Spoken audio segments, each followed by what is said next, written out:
Il balconcino con Gino Bramieri. Fucilero, il mio bel fucilero. Buongiorno signora Teresa. Ha visto che meraviglia, eh? Bello, tedesco. È un gioiello, signora, guardi. Sì, domani mattina vado a caccia con i cani. No, i cani li ho in campagna. Come dice? Ha anche suo marito un cane, un bracco. Ah, belli bracchi, complimenti, signora.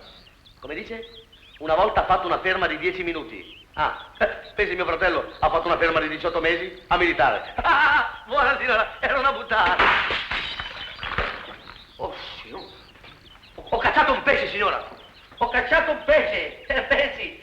Ma che ne so, sarà un pesce volante, signora. Ma che pesce volante? Mi ha rotto il mio acquario! Oh, mi scusi! Mi scusi tanto, ragioniere, sa! Oh, mamma mia! Comunque stia tranquillo, il suo pesciolino è vivo ancora. Sì, è caduto nell'acquario del signore di sotto. È lì che sguazza che è un piacere a vederlo. Scusi ancora, sa ragioniere. Ha visto, signora Teresa? Ogni colpo una vittima. Lo sa che quest'estate mi hanno invitato in Africa per un safari. O safari, insomma, per una roba di caccia grossa, ecco sì.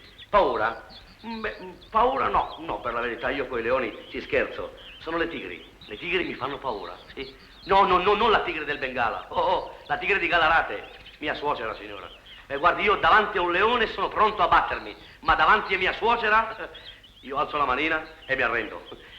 E mi arrendo anche a questo odorino, eh. Ma che buono!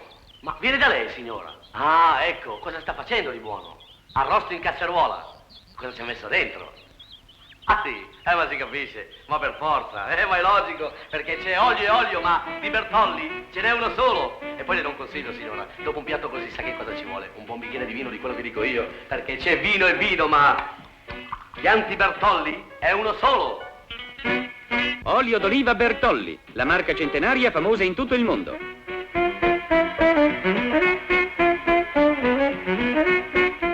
Bertolli, un nome che è garanzia di un prodotto veramente superiore. Bertolli, una grande marca, 2 prodotti di gran pregio esportati in tutto il mondo.